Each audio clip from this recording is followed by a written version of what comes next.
The birth of moral courage. Huck Finn's greatest moment. It's one of the most famous lines in American literature. All right then, I'll go to hell. 7 words spoken by a barefoot boy on a raft. But those words changed what it meant to be moral in American fiction.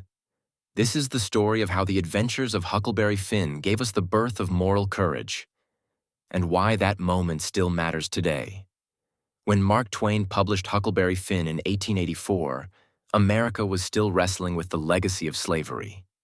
Society taught that law, religion, and respectability defined right and wrong.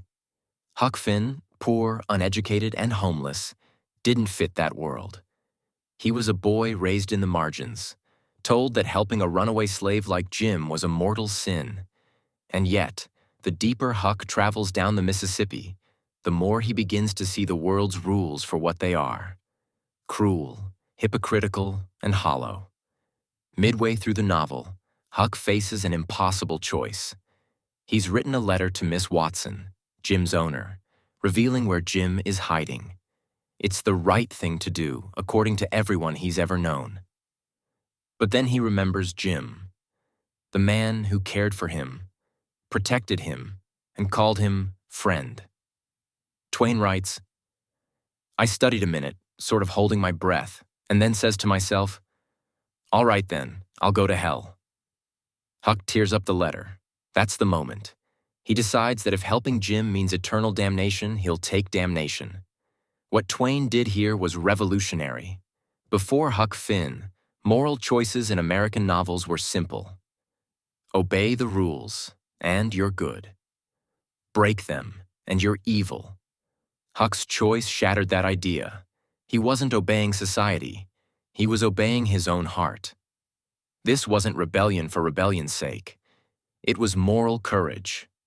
A poor, uneducated boy found a truth that his entire civilization had missed: that doing right sometimes means standing alone.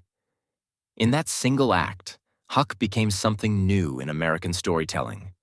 Not a hero because of wealth, education, or power, but because of conscience.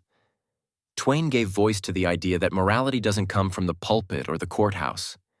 It comes from empathy, from seeing another human being as equal, even when the world tells you not to.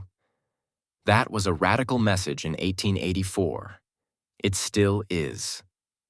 "All right then, I'll go to hell" isn't just a line. It's a declaration of independence for the human spirit. Huck chose compassion over conformity. And in doing so, Mark Twain redefined what it meant to be good, to be brave, and to be free. So when we read those words today, we're not just hearing a boy's voice from the 19th century. We're hearing the moment American literature and American conscience grew up. All right then, I'll go to hell. 7 words. A choice. And the beginning of moral courage in American fiction